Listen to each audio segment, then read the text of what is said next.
Salut à tous, je suis Hazard. On se retrouve pour un nouveau live où je fais juste des petites réactions tranquilles aujourd'hui. J'avoue, j'ai pas envie de jouer à Paladin, je suis trop dégoûté de la partie d'hier soir. Et voilà, j'avais envie de faire un contenu un peu différent, changer un peu. Du coup, on va réagir à des vidéos sur internet. Il y a une vidéo en particulier que j'aimerais réagir et un peu débattre ou discuter un peu. Voilà, j'espère que ça vous plaira. N'hésitez pas, comme toujours, à vous abonner à ma chaîne YouTube Hazard, à me suivre sur TikTok Hazard et sur Insta Hazard aussi. En fait, c'est Hazard partout sur tous les réseaux sociaux sauf Snapchat et Twitter. Il faudrait que j'aille Twitter aussi d'ailleurs, ça serait pas mal. Du coup, j'espère que ça va vous plaire et puis voilà. Je fais juste un truc, je regarde quelque chose des gens, désolé. J'ai cherché une vidéo que je voulais qu'on regarde.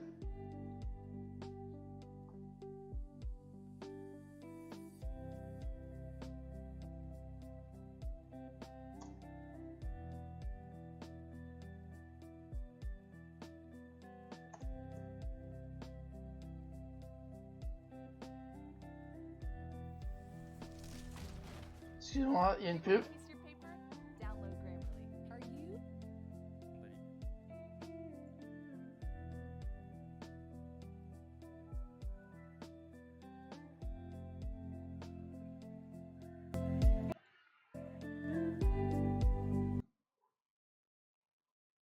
Excusez-moi, je vous mets en mode live.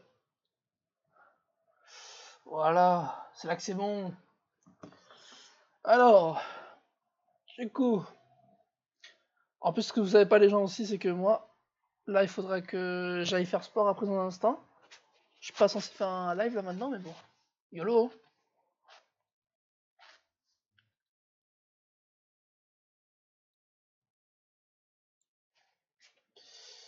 Alors, ça vient de la chaîne de Vision. Le nom du titre de la vidéo c'est Iceberg des légendes oubliées d'internet, genre TVDX, Amandine 38. Voilà. Oh putain, il y a 3 parties. Bah écoutez, on va aller voir ça tout de suite. Installez-vous, posez-vous, prenez du popcorn et n'hésitez pas à vous abonner à sa chaîne et à ma chaîne. Voilà. Ouais, c'est ça. Voilà, ça c'est ma chaîne, je montre. Et ça c'est la chaîne de Vision. Je vais mettre. Voilà. Tu préfères le chocolat ou les noirs? Qui est-ce qui écrit des trucs pareils?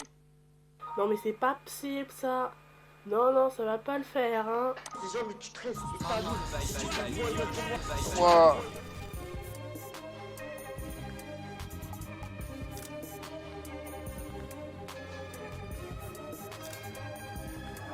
Oh, j'aime bien. Ça va, j'aime bien l'intro. Il est cool.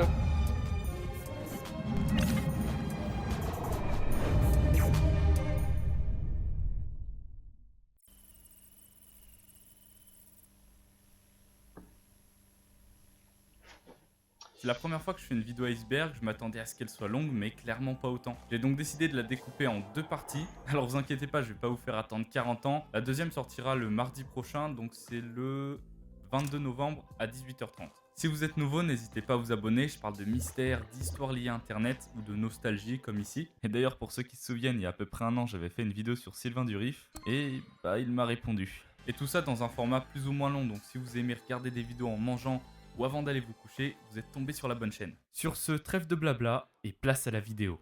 Si vous avez connu les débuts de YouTube, alors vous avez forcément connu cette époque de la boule webcam, de l'écran 4 tiers, de Windows 7. Patientez pour que votre vidéo charge parce que vous aviez une connexion trop pourrie. Et cette époque, elle était également synonyme de personnes qui se lançaient un peu par hasard sur internet. C'était la nouveauté, donc on avait un peu de tout et de n'importe quoi. Enfin bon, ce phénomène au final il s'est un peu amplifié avec l'arrivée de TikTok, mais ça c'est un autre débat. Et ces gens-là, bah ils n'étaient pas censés faire le buzz. Et pourtant il a suffi d'une anomalie dans l'équation pour que leur image soit gravée à tout jamais sur internet. Je tenais à préciser que la naissance des tout premiers mèmes français, en fait, elle était principalement due à What the Cut, qui était l'émission d'Antoine Daniel, ou le Vendredi des Vrais du Gopozé, qui était des sortes de reviews un peu actualité du web. Donc merci à eux d'avoir contribué à la culture de l'internet des vidéos et pour les personnes qui n'auraient pas connu le web à cette période ou alors qui ne connaissaient pas cette facette-là, j'ai pensé la vidéo pour qu'elle soit regardable par tout le monde, alors j'espère que vous allez accrocher et que vous allez ressentir le mood qui se dégage de tout ça. Certaines personnes dont on va parler dans cet iceberg nous ont bien fait rire à l'époque, mais quand on creuse un peu, eh bien on se rend compte qu'elles ne sont pas si blanches comme neige que ça. Je vais prendre l'exemple de Pacific Sound 3003, on rigolait bien devant sa vidéo du jus d'orange, mais je peux vous dire que ce type est vraiment bizarre. Et ce n'est évidemment pas un cas isolé. Bon, je vous rassure, ils sont pas tous comme ça. D'ailleurs, dans cette première partie, on va d'abord traiter des cas qui n'ont pas forcément été problématiques, voire légèrement problématiques pour certains, dans le sens où ils ont généré du harcèlement envers eux et malgré eux. Sinon, ce qui va être intéressant aussi, c'est de voir comment nous percevions ces légendes à l'époque, de nos yeux d'enfants, d'adolescents, à maintenant. Parce que je suis sûr qu'il y a des vidéos que je vais vous montrer que vous n'aviez pas vues depuis des années et des années. Et donc je suis curieux de savoir quel est votre point de vue maintenant. Et pour les personnes qui n'ont pas connu cette époque, j'aimerais tout de même savoir comment vous voyez ça aujourd'hui.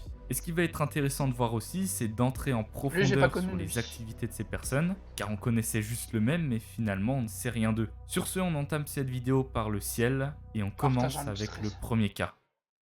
Ah bah c'est bien Neil, super pour l'appareil photo, génial. Alors celle-là, elle va être courte, mais je l'aime bien. Le 27 mai 2007, au fondement de YouTube, une vidéo d'une trentaine de secondes viendra poser son pied sur le podium des mèmes les plus connus en France. Une simple réplique qui pourtant résonnera dans les oreilles de millions d'internautes. Mais la question que nous nous posons tous, c'est qui est ce fameux Nils ? Eh bien, je pense avoir trouvé. Quand on se rend sur la chaîne originale, on y retrouve pas mal de vidéos d'archives qui, j'imagine, proviennent de la famille. Mais une en particulier va nous intéresser, c'est celle-ci, F. On y voit en premier lieu une personne d'une cinquantaine d'années, quand tout à coup... Ressemblant, non ? En tout cas, moi j'ai envie d'y croire. Aujourd'hui, on est en 2022, bientôt 2023, donc 16 ans après. Alors sur la vidéo, c'est dur à estimer, mais si on part du principe qu'il avait 20 ans en 2007, il en aurait 36 aujourd'hui. Et dire qu'il a potentiellement des gosses aujourd'hui, ça me fait coller. À mon avis, à l'heure actuelle, seul lui et ses proches savent que le fameux Nils, c'est devenu en quelque sorte un... 2007, quand on y pense, c'était il y a... Oh la vache, c'était il y a tellement longtemps. C'était il y a 16 ans. 16 ans, j'avais quel âge moi ? J'avais que 7 ans. Le mec actuellement dans la vidéo, là, il est papa, ou alors début de jeune papa, ou alors peut-être pas du tout, peut-être juste un mec, il est plat aux as, il fait sa vie. Voilà, si Nils, tu vois cette vidéo, salut, je suis Hazard. Enfin, voilà. Mais c'est fou, hein, il y a 16 ans tout ça. Un secret de famille. Ok, c'est Jean du 13, et t'as vu, si tu fais le voyeur. Ah, l'arc Jean-Mi du 13, quelle époque avec Hugo Poseil. Pour remonter à la source de cette histoire, on voit deux adolescents, Jean-Mi du 13 et Dylan du 13, faisant un rap bien vénère filmé par un de leurs amis. L'objectif ici était évidemment de menacer l'interlocuteur qui allait recevoir cette vidéo, et je suis persuadé qu'il s'est chié dans sa culotte. Tu te chies dans la culotte. Il y a eu tellement de reposts, mais la première fois que la vidéo est apparue sur YouTube, c'était le 24 juillet 2014. Putain, qu'est-ce que le temps passe vite. Il s'agit de Jean-Mi du 13 et Dylan du 13, postés par un certain Tommy Mag. Et qu'est-ce qu'on voit dans la description ? Source espion.com, qui fait référence à un site de web actu qui n'existe plus aujourd'hui. Bon, alors ce qu'il faut retenir, c'est que déjà même avant la vidéo d'Hugo Poseil, il était déjà répertorié sur ce genre de site. Encore une fois, comme Nils, il devient célèbre. Bon, célèbre, c'est un bien grand mot, mais vous m'avez compris. Malgré eux, c'était pas quelque chose qui était censé se produire. Il a ensuite eu une chaîne YouTube, je suppose que c'était la vraie car elle s'est fait hacker. Et ça n'aurait pas de sens de pirater une chaîne qui était déjà fake à la base. Quoi qu'il en soit, Jean-Mi du 13 entend parler assez rapidement du React d'Hugo et profite de cette brèche pour lui répondre et tenter d'entretenir le buzz pour lancer sa future carrière de rappeur. Hugo Poseil, je te ta mère, ta grand-mère, la grosse folle. Ensuite, il continuera de rapper, enfin si on peut appeler ça comme ça, en essayant de profiter de son buzz passé, mais c'est inévitable, il retombera peu à peu dans l'oubli. D'autant plus qu'il a littéralement disparu d'internet en 2017, depuis le hack de sa chaîne. Ouais. C'est pas comme ça qu'on imagine la vie. Qu'est devenu Loïc de Tellement Vrai ? C'est vrai que le frérot, quand on l'avait vu dans l'épisode, il avait 10 ou 11 ans à tout casser, mais depuis le temps, il a dû sacrément grandir. Pour recontextualiser, Loïc est un enfant turbulent, tellement turbulent qu'il est passé dans l'émission Tellement Vrai. Le synopsis est simple. Il arrête d'aller à l'école et veut se lancer dans le rap comme son grand frère, Charisme. Enfin non, pas celui-là, mais lui, K-R-I-S-M-E. K-2-A-R-I-S-M. C'est pas comme ça qu'on imagine la vie. Pas comme ça qu'on imagine la vie. Encore une fois, une simple petite séquence d'une dizaine de secondes a engendré des millions de vues sur internet. Mais qu'est-il devenu depuis tout ce temps ? Eh bien dites-vous que je suis tombé par hasard sur une vidéo TikTok d'un certain Loïc Tellement Vrai 07. Alors ensuite je clique sur son compte, je l'inspecte un peu et je tombe sur une autre vidéo montrant son Instagram où on voit des photos de lui avec sa copine, rien de plus classique. Alors je le précise, hein, ce sont des informations publiques, et on le voit, son pseudo TikTok, ça ne le dérange absolument pas d'être Ouais. encore associé à ça aujourd'hui. Bref, rien à dire de plus, il est simplement retombé dans l'anonymat, et j'espère qu'il vit sa meilleure vie. Et sinon, fait amusant, quand on cherche son nom sur Google, on tombe sur un compte Twitter qui redirige vers une chaîne YouTube sur laquelle on le voit faire de la moto et se faire engueuler par sa daronne. Il a lassé des fils. C'est hyper dangereux, hein. Il a lassé des fils. Je posais au calme, fraîchement, posé. Une fille débarque sur internet en faisant une vidéo qui semble être destinée à son ennemi, mais en aucun cas au grand public. Vous savez, c'est le genre de vidéo où nous ne savons pas comment elle a réussi à se trouver sur internet. Alors perso, ma théorie c'est qu'elle a envoyé cette vidéo à son ennemi, celle-ci l'a enregistrée et l'a envoyée à ses amis, et de fil en aiguille, elle s'est retrouvée sur internet. Mais vous vous demanderez connais pas. sûrement ce qu'elle est Je connais devenue absolument aujourd'hui. pas les gens. Eh bien tout ce que je peux vous dire c'est qu'elle n'a pas changé depuis toutes ces années. Elle est réapparue sur TikTok tel un Pokémon rare. Aïe aïe aïe, hier au quartier, t'as la sœur de la mignole, elle fait la belle. On se casse sur le palais, au calme. 92 FAR. Y a rien à faire. Finalement, il y a Ouais, beaucoup je de connais- vidéos comme il y a tellement de celle-ci dont références le que je connais pas. protagoniste n'en crée qu'une, mais pourtant elle est devenue virale. Pas de contexte particulier, tout ce qu'on sait c'est qu'il s'appelle Bilal et qu'il vient du 92, et bah c'est tout. On imagine qu'il a dû malheureusement recevoir une dose assez conséquente de harcèlement, étant donné que sur la vidéo on devine facilement qu'il est au collège et à cette période, on sait très bien comment ça se passe dans la cour de récré. Sur les forums, certains disent que depuis il s'est ôté la vie, mais il n'y a aucune preuve concrète, d'autres disent qu'il a ouvert sa boîte d'informatique. Mon métier, c'est de caillasser, boomer et terminer. Qui se souvient de la bande à Bilal? Je te représente 89, je représente tous mes sahabs, que des ouf. Ouais, cousin, je m'appelle Samy, je représente 8-9, place du marché. Je suis fait pour la boxe, je tabasse tous ceux qui cassent les couilles et je vole des petites motos, tu vois. Ouais, moi c'est Sergio. Ben, moi mon job, c'est de voler les postes des voitures. Et puis je représente mon quartier 8-9, la Fragonard, la Zip, ouais gros. Ouais, je travaille la poste Covo, je m'appelle Yacine. Moi mon job, c'est de taper les grosses motos. Puis voilà. Je suis le mécanicien du quartier, et je trappe les pockets, puis voilà. Moi, cousin, je m'appelle Shahid, je suis là juste pour caresser les bus, cousin, et les CRS. Moi, je m'appelle Amassou, je vole les sacs à main, je braque les banques, et Allahu Akbar. Ouais, Ah, wow. Misha, footballeur amateur, mon métier, c'est de caillasser, boomer et terminer. Moi, c'est Sefi Molotov, ce que vous voyez là, ce que j'ai le cœur de Marchandise. Marchandise. Moi, je m'appelle Tarikou, ma vie c'est le hashish, regarde ta vie, faut toujours les cacher là. C'est ça la vie, on vole, pour toujours derrière moi les flics, c'est ça la vie, mon frère. On fait du 8-9 loisir et Cette vidéo est apparue sûrement aux alentours de 2009 étant donné que la version originale a été supprimée et miraculeusement 10 ans après ils se sont réunis pour prendre une photo. Pour l'occasion ils étaient censés sortir une nouvelle mixtape s'intitulant Rire Maléfique 2.0 mais malheureusement j'en ai trouvé aucun exemplaire sur internet. Tant mieux. Pourquoi vous venez pas? Vous êtes des salopes. Alors pour les personnes qui ne le savent Morcey. pas, j'avais déjà sorti une vidéo sur Morsaï il y a quasiment 8-9 mois je crois, retraçant toute son histoire sur internet, donc si vous êtes intéressé, n'hésitez pas à aller la voir. Morsaï est toujours actif sur sa chaîne YouTube, il y a quelques mois il dit bosser sur plusieurs projets, comme la sortie d'un prochain CD, mais aussi travailler sur son projet cinématographique, La Vengeance 4. Je fais cette vidéo parce qu'on lance le projet de refaire le film La Vengeance 4, bien entendu en haute catégorie, en haute définition. Car oui, pour ceux qui ne le savent pas, Morsaï a une passion pour le cinéma en sortant une série de films nommée La Vengeance. Bon, après, comme dit dans ma vidéo, c'est très amateur. Soirée de merde là. Tu peux pas nous ramener vraiment dans une vraie soirée. Toujours tu mens comme ça à raconter des mythos. Y'a même pas une meuf. C'est pas grave pour ça, il est sur méchant. On va serrer plein de meufs là. Sinon, en parallèle, il continue toujours ses petits vlogs et poste très régulièrement. Il a l'air de bien se porter, c'est le principal. Digidix.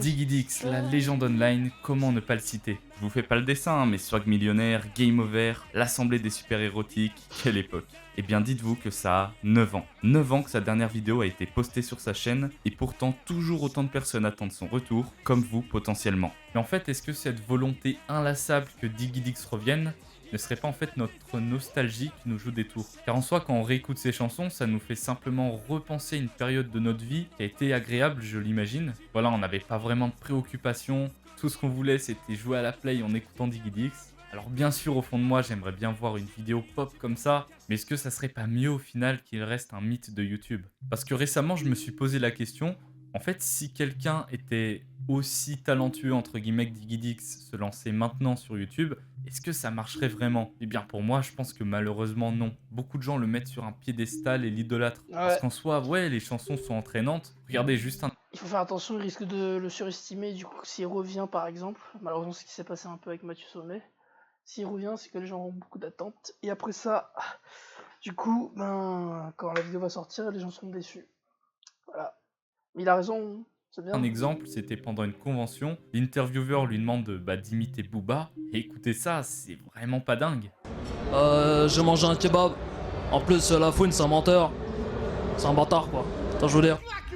Mais pour en revenir au phénomène de mythes, vous savez, c'est un peu comme PNL. Je prends cet exemple car à mon avis ça parle à beaucoup de monde. Mais eux, leur marque de fabrique, c'est d'apparaître le moins possible, ne passe aucune interview. Alors si demain, ils se mettent à passer sur le plateau de Mehdi Maizy, ça casserait totalement l'image de marque. Donc voilà, c'était un peu cet aspect-là que je voulais aborder avec Digidix. Pas besoin de faire toute sa rétrospective, tout le monde le connaît en long, en large et en travers. Voilà, je voulais simplement lancer un petit débat. Est-ce que vous êtes de mon avis ou alors est-ce que coûte, vous voulez que Digidix revienne ? Non mais c'est pas possible ça. Non, ça va pas le faire, hein. Pour vous remettre dans le contexte, en 2013, une fille au nom de Mathilde G8 sort une vidéo coup de gueule sur le fait qu'elle est amoureuse mais qu'elle n'est pas en couple. Maintenant, j'aimerais vraiment que les choses soient claires. Je suis amoureuse, pas en couple. C'est pas parce que je fais un cœur avec les mains, style ça, pas parce que je vais rouler une galoche que c'est mort l'amoureux, ok? Bon, en gros, tout ce qu'il y a à savoir, c'est qu'elle a buzzé sur ces deux phrases respectives. Non mais c'est pas possible ça. Non, ça va pas le faire, hein. Mais son aventure ne s'arrête pas encore là. Effectivement, ensuite, elle décide de se lancer dans le rap. Ouais, y a certaines meufs qui me veulent pour mon physique, mais va la clinique avant que je te... Et dans la danse aussi. Et en faisant mes petites recherches, je suis tombé sur une vidéo nommée Mathilde G8, Amour, Collège et Baston. Une vidéo légendaire filmée dans sa salle de bain. J'ai pas les mots, c'est génial. Pour le collège, d'accord, c'est bien pour les devoirs, rendre mes amis et tout, mais bon... Et merde... Pourquoi je suis plus... C'est pas un exposé, no stress. Sinon, il y a aussi les bagarres... Ça risque d'arriver très bientôt. Et regardez, elle a même inspiré les plus grandes humoristes. D'ailleurs, je pense que c'est pour ça que je suis toujours célibataire. Enfin, pour ça, peut-être parce que je suis folle aussi. Oui, là, c'est gênant, hein. Bon, je me la racle un peu, mais vas-y, ça me rappelle la bonne époque. Et après ça, elle s'est volatilisée d'internet et est retombée dans l'anonymat.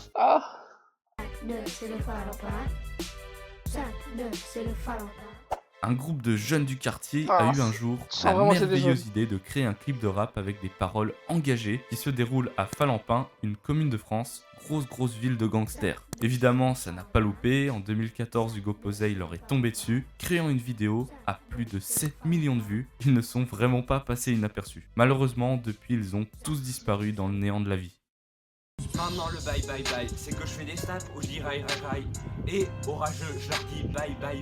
Est-ce que vous vous souvenez de ça? Et oui, ça a déjà 3 ans, Secpa ou Génie Incompris, personne à ce jour n'a réussi à définir ce qu'est Benoît le Thug. Tout ce qu'on peut dire sur lui, c'est qu'il a continué de surfer sur son buzz en sortant des sons tout aussi sensés les uns des autres, et aussi passé sur un plateau de radio, et même plus récemment, il est passé dans une vidéo de Théodore, et on pourrait se dire que depuis tout ce temps, il y a eu un vrai glow-up. Eh bien, je vous laisse faire votre avis par vous-même. J'aime employer le mot insolent, et j'ai tendance à l'utiliser à tout bout de champ. Moi je dis rien, je sais pas chanter. Mais ça va pas, mais qu'est-ce que tu fais? Mais t'es pas net. Mais non, je fais un truc.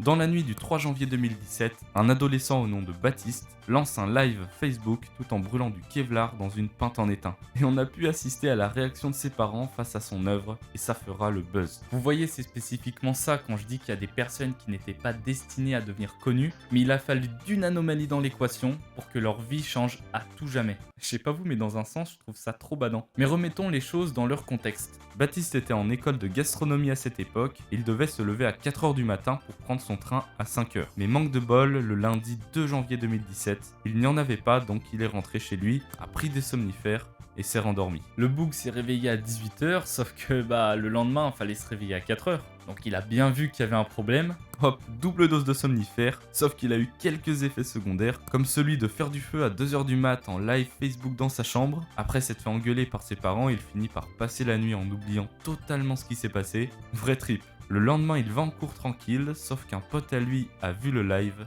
et lui montre.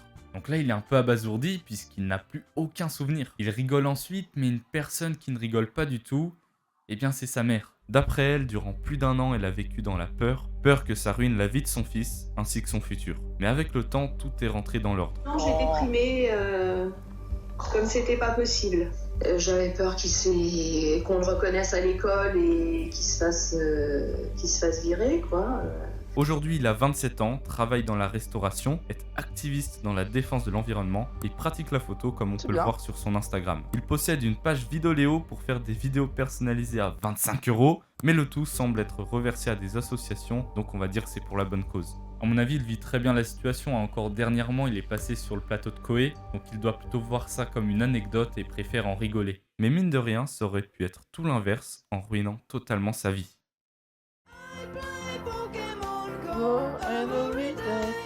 Vous l'avez sûrement reconnu à cette chanson, mais savez-vous vraiment qui se cache derrière ce gosse? Misha, de son vrai nom Mishovi Silenosti, a commencé sa chaîne YouTube en 2014 et au début c'était des sortes de mini-sketchs avec son grand frère. Déjà à cette époque, il n'était pas vraiment apprécié, alors que objectivement, c'est juste un gosse qui s'amuse. Ouais, et un jour, le s'amuser quand 16 même. juillet 2016, sortira la musique qui aura été ancrée dans la tête d'énormément de personnes, I Play Pokémon Go, avec Play quasiment 100 Pokémon millions de Go. vues. Puisqu'effectivement, le jeu Pokémon Go était sorti 10 jours avant, j'imagine que c'était un beau tremplin pour faire le buzz. Ouais. Ensuite, il a continué de surfer sur son propre buzz, en faisant des chansons sur League of Legends, sur Tinder, sur les Handspinners. Va là-bas! Ouais, ça a mal vieilli. Puis les années passent et notre Misha poursuit sa carrière de chanteur en sortant des albums un peu plus matures, mais continue de garder cette vibe gaming sur le côté. Cool. Je ferai tout pour être vainqueur et gagner les défis. Pokémon. En voyant sa tête, vous avez sûrement pensé au générique de Pokémon. Un jour je serai le meilleur dresseur. Mais Simon du 33, ou plutôt Simon et Elise, c'est véritablement une usine à mèmes. Il a posté plus de 70 vidéos dans lesquelles il chante, d'abord tout seul dans un cadre très austère, puis fera des feats avec des femmes. Il est chaud Simon, il a trouvé un glitch pour pécho, il savait ce qu'il faisait depuis le début. Voilà, on peut dire que sa version de Pokémon est la plus iconique, mais il a lâché d'autres masterclass bien sous-cotés comme le générique d'Olive et Tom. En avant il faut foncer droit au but. Ensuite, un mec qui passe de chanter. 90 minutes. Ça, je vois Et pas à le l'époque, problème. il avait tellement fait le buzz qu'il est passé sur le plateau de N'oubliez pas les paroles avec Nagui. Alors je suis dépité, sa vidéo n'est plus disponible, que ce soit sur sa chaîne ou sur internet en général. La seule preuve existante de ce banger, c'est sa bannière et sa photo de profil. Pitié, aidez-moi à retrouver ce Lost Media.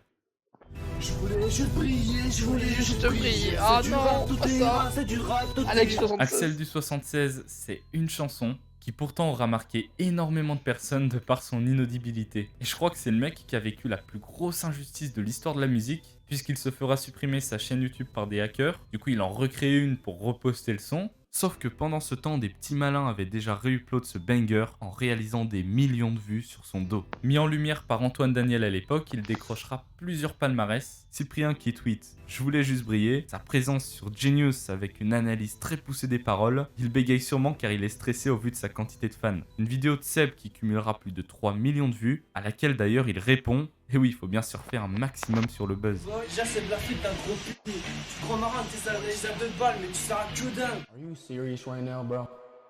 Et le meilleur pour la fin, une réponse de Cortex. Je tombe sur un mail de...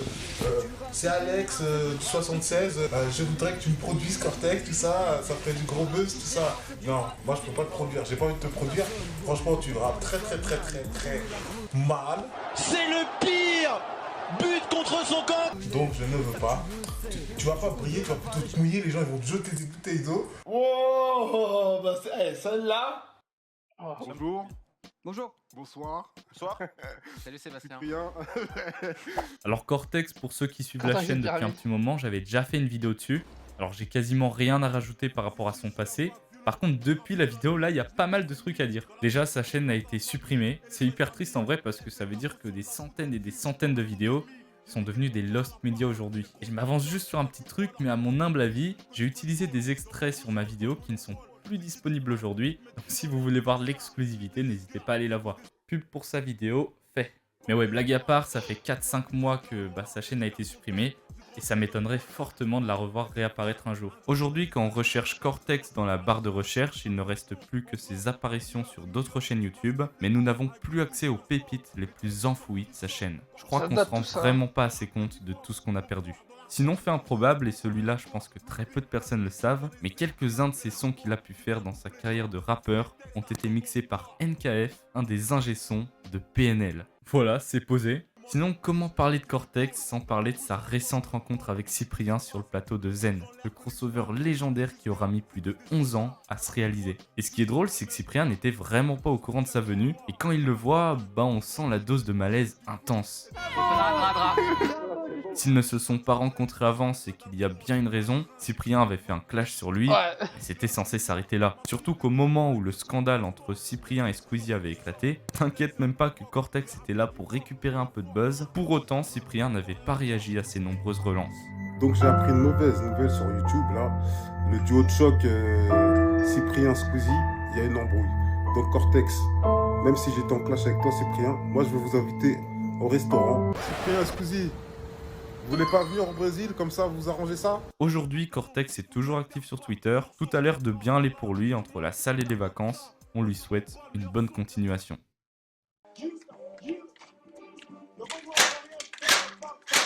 Alors je pense pas que tout le monde connaîtra la légende qu'est Damien du 64, mais ce type, c'est un véritable malade. Les images parlent d'elles-mêmes.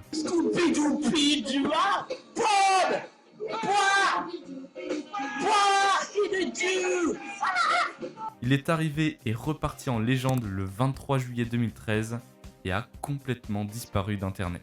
Mais j'avoue que j'aimerais bien savoir ce qu'il est devenu. Pour que nous puissions avoir la congolexicomatisation, les lois du marché propre congolais. Eddie Malou s'est également fait connaître par le biais de What the Cut, l'épisode 25.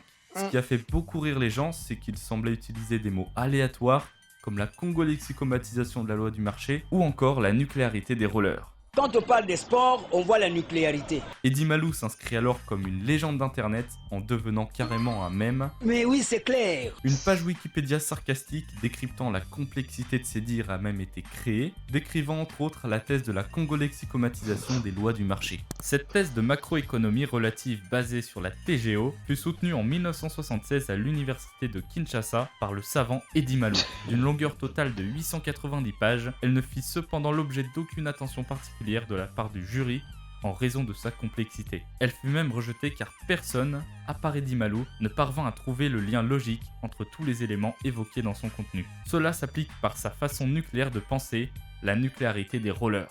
Bref, c'est juste du troll, ils ont carrément inventé toute une histoire autour de lui. Si vous voulez aller voir, vous allez péter votre crâne. Mais qui est vraiment Eddie Malou? Et surtout, quel était le contexte de cette fameuse vidéo? Eddie Malou est né le 26 janvier 1954 et est originaire de Lubolo. Il a fait des études de sciences et décroche son diplôme d'état aux humanités scientifiques. Selon lui, il a ensuite étudié au Congo, en Côte d'Ivoire et en Europe, et est devenu un savant à partir d'octobre 2012, c'est précis. Je suis mort, on dirait que j'ai fait un vrai documentaire sur un personnage historique, ça me fume. Puis vient ce célèbre jour en 2013, un journaliste s'approche d'Eddie pour lui demander son avis sur la législation de l'utilisation des rollers en public dans une rue de Kinshasa. Et sa réponse, vous la connaissez déjà. Eddie Malou serait en fait atteint d'un trouble de l'expression, dans le sens où il maîtrise la langue et qu'il a beaucoup de vocabulaire, mais que lorsque ses réponses sont spontanées, il dit un peu n'importe quoi. Bien évidemment, les trolls n'ont pas manqué de faire croire qu'il était mort le 22 février sur une page Facebook, mais les propos ont été rapidement démentis par son frère. Depuis, il va bien, il apparaît dans des interviews, a tenté d'expliquer la congolexicomatisation, et je dis bien tenter car perso, je n'ai toujours rien compris. Et le cours de la congolexicomatisation. X plus 11 factoriel dans log de X plus 15. J'adore ce mec, il essaye d'expliquer un mot en passant par les mathématiques. C'est un génie. Sinon, il est aussi présent sur TikTok, et oui, il faut bien se moderniser. Mais Eddie Malou n'est pas stupide, il sait qu'aujourd'hui il est devenu une figure publique, et a donc décidé de vendre pour la modique somme de 35 € des vidéos dédicacées. Et selon la légende, il aurait déjà rédigé son programme politique, au cas où il serait élu président de la République. Ok. J'ai pas compris. Qu'est-ce qu'il arrive dans ma vie? J'ai pas compris. Son nom vous ne dit peut-être rien, mais je suis quasiment sûr que vous connaissez cette mélodie. Il vit en Algérie et d'après la légende, il était en relation à distance avec une certaine Allison, qui elle habitait en France. Malheureusement, au bout de quelques jours, elle le quitta. C'est alors que Walid eut la merveilleuse idée de composer des chansons dans le but de la récupérer et une légende est née. Il a ensuite sorti d'autres bangers comme Allô le monde, Si vous voulez, Tue-moi qu'est-ce que t'attends, Allison, je t'aime très fort. J'ai pas compris pourquoi elle n'est pas sérieuse avec moi. Je t'aime Allison, très fort, très fort. C'est triste, Je ouais. peux pas rester sans toi, mon amour. Et plein d'autres sons qui sont malheureusement devenus des lost media que l'on peut encore apercevoir grâce à la mémoire cache sur sa page Facebook. Aujourd'hui, il est retombé dans l'anonymat, mais contre toute attente, quelqu'un l'a retrouvé en 2020. Je t'aime Allison, sans belle pote, avant que toi, sans belle pote. La légende raconte qu'après cette vidéo, Allison s'est remise en couple avec lui, se sont mariés et eurent beaucoup d'enfants. Ah, c'est cool en vrai. Internet, c'est un bon moyen de gagner de l'argent quand on a du talent. C'est ça. Bien sûr. Oh non, Matt pas de Podcast. podcast. Alors là, je pense que tout le monde l'a. C'est un vidéaste qui avait fait parler de lui en 2016 pour une affaire de plagiat à l'encontre de youtubeurs américains. Mais qu'est-il devenu depuis toutes ces années? Après son énorme bad buzz, Matt Podcast a promis de ne plus décevoir sa communauté. Je vous le promets, je ne vais plus jamais vous décevoir. Pendant un temps, le contenu restait semblable à l'ancien, mais sans plagiat. Puis en 2018, il lança sa propre radio, Matt et ma clique. C'était son rêve de gosse, mais malheureusement pour lui, ce milieu étant en perdition, les statistiques dégringolent, plus personne ne le calcule. Il est cependant revenu avec une vidéo d'explication en 2019, plus de 3 ans et demi après le drama, dans laquelle il parle avec beaucoup de recul sur la situation et en disant qu'aujourd'hui, il est complètement détaché de cette époque et qu'il a réussi à tourner la page en grandissant. Mais étonnamment, encore beaucoup de personnes ont l'air d'en avoir encore après lui quand on regarde le ratio like-dislike de la vidéo. C'est fou de se dire que cette histoire est désormais collée à sa peau. Quand on dit Matt Podcast, je suis désolé mais ça rime avec le mot plagiat. C'est hyper triste pour lui depuis tout ce temps, malgré tous les efforts qu'il a pu fournir, de ne pas avoir réussi à... Problème, c'est que je sais qu'il faut pardonner les gens et tout, mais personnellement, il a pas simplement plagié. Encore, il a reprendre des idées et plagier. Le problème, c'est que il a carrément repris des scènes de vidéos d'un autre youtubeur. Il a refait tout de A à Z. Il a rien réécrit par-dessus. Il a fait.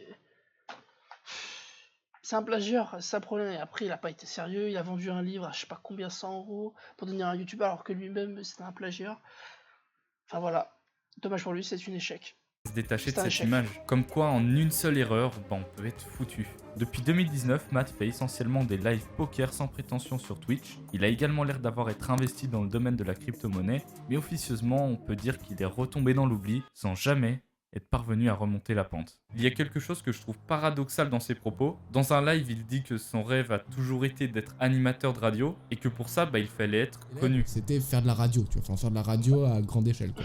Il fallait que je sois célèbre pour, enfin que je sois célèbre, que j'ai de la notoriété pour, tu vois. Mais le truc, c'est qu'aujourd'hui, il dit qu'il n'en a plus rien à faire des statistiques, qu'il fasse 1000 ou 1 million de vues, il s'en fout. Pourtant, son rêve d'être animateur de radio est toujours d'actualité, et même s'il a pu développer son émission, ça galère encore un peu. Donc logiquement, il devrait avoir encore cette envie d'avoir du public pour ensuite le rediriger vers son émission. Je pense que tu as énormément de youtubeurs qui ont commencé en même temps que moi, ou même après, etc. Toi, à mon avis, se mordent les doigts quand ils voient leur nombre de likes sur Instagram ou leur nombre de vues sur YouTube baisser. Et en fait, moi, ça, je me suis complètement détaché de ça grâce à mon bad buzz, clairement. Donc, est-ce qu'il est dans le déni? Je ne sais pas trop. N'hésitez pas à me donner votre avis sur la situation. Passe ta maman. C'est drôle parce que moi, ma maman, elle est pas là. On la ferme. T'as qu'à me passer la tienne. Valentin pourrait être qualifié de ce que l'on appelle une lolcow. Lolcow étant un terme né sur internet désignant une personne dont on se moque souvent car elle est atypique. La grande majorité des mèmes qui sont nés malgré lui sont tirés de moqueries qu'il a subies de la part de sa communauté. Et c'est le fait qu'il soit premier degré H24 qui fait que les gens s'acharnaient de plus en plus sur lui, en se moquant de sa difficulté par exemple à trouver une femme, lui faire dire des phrases trolls. Une petite dédicace à Vivit l'air. À Vivit l'air, je l'embrasse très fort et j'espère qu'il va vite se rétablir. Nidgar? Qui c'est ça, Nidgar? Ou encore parler de sa calvitie. Ça va encore durer longtemps cette histoire de calvitie. C'est pas vraiment une calvitie, c'est un truc génétique dans la famille, on est comme ça, c'est tout. C'est quand même pas compliqué à comprendre, non? Et il a eu le malheur de réagir à ce genre de provocation, et Internet n'a pas manqué de s'en souvenir. Mais évidemment, ça ne s'arrête pas là, puisque Valentin a une relation à distance avec une fille plus jeune que lui, beaucoup plus jeune que lui. Alors d'après ses dires, il ne le savait pas avant qu'elle ne le lui dise, mais c'était trop tard. Regardez le tableau, vous avez un gars qui est assez atypique. Faut dire, et ça a déjà été le cas, beaucoup de gens auraient pu déjà avancer la théorie que c'était un pédophile. Sans preuve, hein, juste pour balancer des rumeurs car le monde est méchant. Mais là, il a sorti une vidéo en s'expliquant qu'il a vraiment donné le bâton pour se faire battre. Vous vous souvenez de Kitty, celle que je considère ma fiancée sur le net? Eh ben je crois que notre relation, elle va s'arrêter là. Eh oui. En fait, je crois que j'ai fait la plus grosse bêtise de ma vie et franchement, je regrette vraiment d'avoir fait tout ça, mais j'y pouvais rien, je suis désolé, mais si les gens qui m'ont traité de pédophile me regardent, ben je suis vraiment désolé, mais je ne pouvais pas deviner que Kitty était trop jeune pour moi. J'allais quand même pas lui demander ses papiers sur les réseaux sociaux quand même. Je comprends ça. De toute façon, quand elle a vu mes vidéos sur YouTube, bah, elle devait bien se douter que j'étais un adulte, non? De toute façon, moi j'y peux rien, moi j'ai cru qu'elle avait 18, qu'elle était aussi âgée que moi, et donc voilà, je me suis fait piéger par mes sentiments, c'est tout. Et ceux qui m'ont traité de pédophile, je crois que je l'ai mérité, franchement. D'accord, ok, j'aime les enfants, mais pas à ce point-là quand même. Même si vas-y, j'étais le premier à rigoler devant ces petits extraits, je reste persuadé que tout cet acharnement a eu des répercussions négatives sur lui, puisqu'il en est venu à supprimer sa chaîne, elle est devenue introuvable sur YouTube. Il a par conséquent disparu d'internet, et c'est peut-être mieux pour lui. La voie du milieu étant la porte en dedans, la porte en dedans, c'est la porte de la paix intérieure pour manifester la paix extérieure, comme j'ai expliqué tout à l'heure. Sylvain Durif s'est fait connaître en 2012, date à laquelle il était censé se produire la fin du monde. Il était passé sur BFM dans sa petite commune de Bugarache. Et depuis ce jour, que ce soit des YTP, des musiques ou tout simplement des partages, Sylvain Durif est partout sur internet. Et ça, il l'a bien exploité puisqu'il a continué de poster des vidéos, ce qui l'amènera à attirer les journalistes qui l'ont interviewé dans cette célèbre vidéo juste lunaire. En effet, à l'âge de 5 ans, j'étais assis sur mon lit, un lit superposé. Il était à peu près 9h du soir. Et j'étais pas endormi, je vais m'endormir. Et à un moment donné, je vois apparaître des singes et des serpents sur mon lit, et puis il y en avait partout. Ils dansaient dans tous les sens, j'étais comme dans Mowgli en fait. Par ailleurs, Sylvain Durif est présent sur Facebook, plateforme sur laquelle il y a eu une montée en puissance de personnes contre lui. Et il faut savoir que Sylvain Durif avait mis en place la gouvernance pacifique, la gouvernance planétaire et cosmique pacifique au nom de Helvita. Et grosso modo, c'est un monde dans lequel il n'existe qu'un seul dirigeant, lui-même. Tiens, ça me fait penser à quelque chose. Le méga projet de la gouvernance pacifique Helvita est d'instaurer la paix et le paradis sur Terre et dans le cosmos. C'est un investissement de 600 000 milliards d'euros. Ah ouais, ça déconne pas. Il est ambitieux parce qu'il compte uniquement sur les dons pour financer cette somme. Bon, un peu après, on voit que le projet a finalement besoin d'un investissement à hauteur de seulement 8 000 milliards d'euros. Bon, ça va, comparé à 600 000 milliards, c'est honnête. Mais Helvita, c'est quoi concrètement? Qu'est-ce qu'il nous... Et vous êtes ici parce que vous lancez le dépôt d'espèces pour les professionnels et les commerçants. On rappelle ce que vous faites. Shine propose C'est bon. Nous promet. Eh bien, ça repose sur plusieurs concepts et je vous préviens, c'est lunaire. 1. Le système communication planétaire et cosmique, invention de l'algorithme IA. 2. Les cités de lumière, centre de régénération psychique et corporelle. 3. Résolution d'énigmes universelles comme le secret de la régénération, le Graal. 4. Supercar, monotrace et soucoupe volante écologique. 5. Maison écologique aérospatiale. 21 autres concepts et projets liés au méga projet d'ensemble. Centrale d'énergie, vril, purification globale, centre d'enseignement cosmique, etc. Ah oui, parce que tout ça c'est disponible sur son LinkedIn. En 1990, il passe son bac C, qui correspond aux mathématiques. De 1979 à 1991, il fera un conservatoire de musique en pratiquant la flûte à bec. De 1990 à 1992, il fera un DUT informatique à l'université Claude Bernard à Lyon. Et en 2003, c'est là que tout a commencé à partir en vrille. Il a fait un MBA exécutif à Montpellier, a préparé le lancement d'Helvita et a fait son mémoire sur le turbo internet. Ah, il était en avance sur son temps. Et on voit qu'en parallèle, il était dans le domaine informatique puisqu'il développera des logiciels. Et sur quoi on tombe quand on écrit gouvernance planétaire et cosmique pacifique Helvita sur Google? Je suis désolé, j'arrive jamais à retenir le nom. Eh bien, on tombe sur une entreprise appartenant à Sylvain Durif au nom d'Helvita dans l'édition de logiciels. Putain, en fait, il veut pas rétablir la paix. Ah là, je suis déçu, Sylvain. Mais bref, je vais pas trop m'étendre sur le sujet. Si vous voulez en savoir plus, j'avais fait une vidéo il y a 1 an sur ça, avec des passages de vidéos de lui exclusifs. Mais vous allez me dire, depuis 1 an, il a dû s'en passer des choses. Eh bien, vous avez raison, il s'en est passé des choses. Déjà, il a essayé de me menacer par mail pour faire supprimer ma vidéo, mais sinon quoi, il allait m'envoyer les petits hommes verts. Bonjour, je suis le Grand Monarque. Ceci pour vous informer que vous avez volé mon contenu de live TikTok et de ma chaîne YouTube pour désinformer auprès du grand public et me diffamer gravement. Je vous demande de restituer les vidéos de live TikTok via WhatsApp et de supprimer la vidéo diffamatoire à mon encontre et de faire une nouvelle vidéo d'excuses publiques. A défaut de faire ceci sous 24 heures, vous me communiquerez votre nom complet, votre adresse pour dépôt de plainte officielle contre vous pour vol de contenu, détournement de mon image et de mon discours, et diffamation publique visant à me mettre en faillite et à protéger des criminels diffamateurs, usurpateurs, assassins et escrocs dont vous faites partie agissant gravement contre moi et la gouvernance pacifique planétaire et cosmique, Elvita, cordialement. Bon, j'avoue j'aurais pu baisser mon froc et faire une vidéo d'excuses, mais bon, faut pas abuser. D'ailleurs, en y repensant, je me souviens que 2-3 semaines après la sortie de la vidéo, t'as un gars qui m'a appelé, donc je pense que c'est Sylvain qui lui a refilé mon numéro parce qu'on discutait par WhatsApp. Il essayait de me faire un peu peur, c'était chelou. Sûrement un mec obnubilé par le Christ cosmique, mais après il m'a plus jamais rappelé. Sinon, il y en a pas mal qui ont théorisé sur la fameuse question est-ce qu'il joue un personnage ? Est-ce qu'il est complètement illuminé ? Il y en a qui sont persuadés que c'est un gourou de secte, comme d'autres qui pensent qu'il est schizophrène, ou encore d'autres qui pensent que tu m'as l'air plus bizarre que lui, et tu dis des choses alors que tu montres le contraire juste avant. Moi en tout cas, je n'en sais rien. Je ne sais pas, mais il y a tellement de choses bizarres et qu'on ne sait pas, donc je laisse le bénéfice du doute quand même. Il m'a l'air très intelligent, de savoir ce qu'il dit, etc., etc. Mais les coïncidences avec le nombre 666, je trouve ça très étrange. Peut-être le fameux Antéchrist, ou juste quelqu'un qui est avec le diable. Je ne sais pas du tout.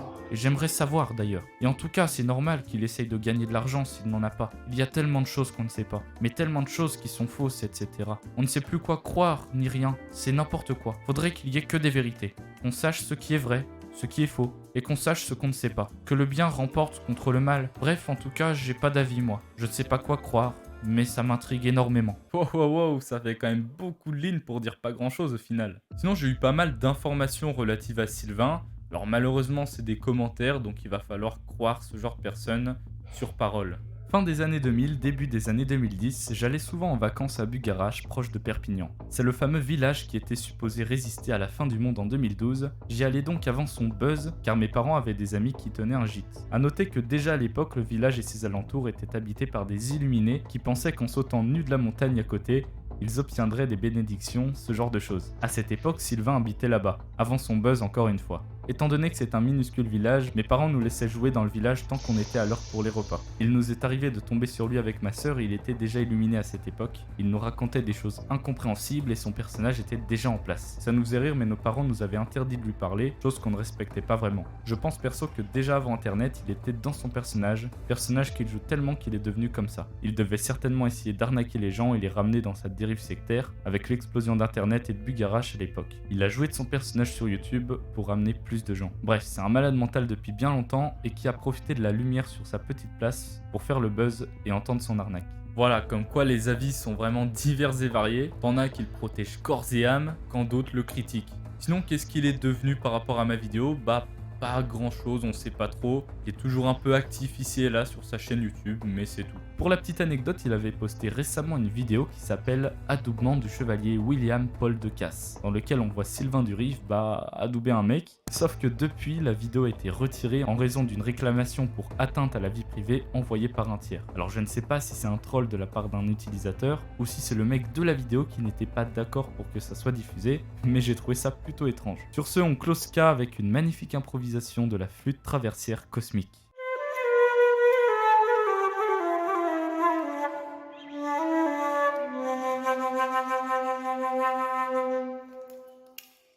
Voilà, donc essayage rapide. Tant désespéré, grâce à internet, j'ai pu te retrouver pour rattraper le temps perdu. Je me sens heureux depuis ton retour. Maintenant, je peux te... En décembre 2008, une fille se prénommant Miss Amanda posta une vidéo qui allait littéralement changer sa vie à jamais. École au Sénégal. J'adore aider les pays en difficulté, car pour eux ils sont pauvres, mais pour les Français, on dit qu'on est riche, avec 50 € là-bas. Et très rapidement, la vidéo va être relayée, principalement dans les collèges, au lycée. Énergie et d'autres radios vont s'intéresser à son cas en l'invitant dans leurs locaux. Tu dis que je suis pas rappé? T'as qu'à demander à mes fans, à mes 1600 fans, qui sont fans de moi, parce que je rappe super bien demain. C'est la seule rappeuse qui arrive à faire rapper et rimer rapper avec rapper. J'en ai marre tous ceux qui me critiquent, qui me taillent, mais je passe par-dessus. Même si en écoutant ça aujourd'hui, on peut esquisser un sourire, à l'époque, c'était vraiment un réel engouement négatif autour d'elle. Insultes, moqueries, menaces de mort. Cet acharnement avait majoritairement lieu sur les réseaux sociaux, mais évidemment dans la réalité aussi. À cette époque, elle était encore au lycée, donc on n'imagine pas le nombre de moqueries qu'elle a dû subir. La vie scolaire ainsi que ses parents l'incitaient très fortement à arrêter le massacre, mais non, elle fera tout le contraire. Franchement, avec du recul, j'arrive vraiment pas à comprendre pourquoi il y a autant de haine envers elle en fait. Mais ce qui est sûr, c'est qu'elle ne se laisse pas abattre et va continuer le rap en répandant entre autres aux rageux. En fait, elle va tout faire pour amplifier cette haine. En 2010, elle essaye de se recréer une nouvelle identité en changeant son pseudo, Miss Sing 91, et tente de sortir un album avec son nouveau label, My Major Company. Mais ça ne fonctionnera pas. Elle continue alors de poster des sons de son côté, qui malheureusement entraînent toujours un engouement négatif autour d'elle. Elle ne faisait que de répéter qu'elle faisait ça par passion, qu'elle avait débuté le rap car ses amis en faisaient aussi, mais plus le temps passe, plus elle gagne en popularité. Et ça a donné lieu à des crossovers légendaires comme Amanda feat. Swagman. Ça pose soir représente ma misère, ici ça mort, ça pue la mort. Ouais. Ou encore des photos d'elle avec Rimka et Cynic, des idoles pour elle finalement. Et d'un côté, on peut dire qu'elle a réalisé son rêve. Aujourd'hui, elle a 32 ans et selon les rumeurs, elle est maman. Espérons simplement qu'elle ait réussi à sortir de toute cette haine et qu'elle a retrouvé une vie normale. Bon voilà, on arrive à la fin de cette première partie. La prochaine sera mardi prochain, donc le 30 novembre à 18h30. C'était sympa sa vidéo. Je regarderai. Ah, salut Chacal, ça va?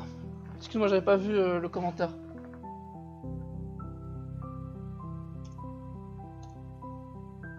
Oh merde, putain, je reçois même pas les notifications.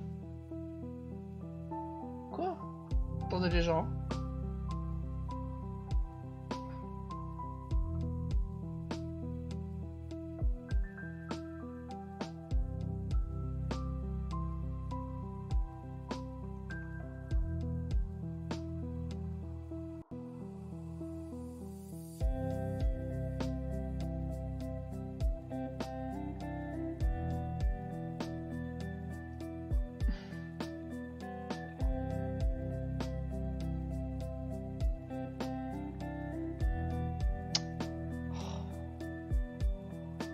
Excusez-moi, j'ai un problème.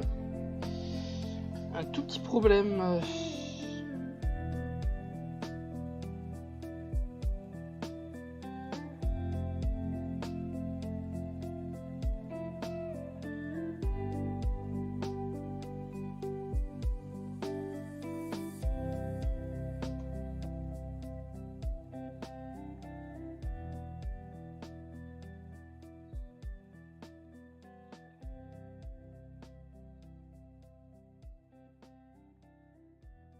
J'ai besoin de vérifier mon code et tout, là, c'est pour ça.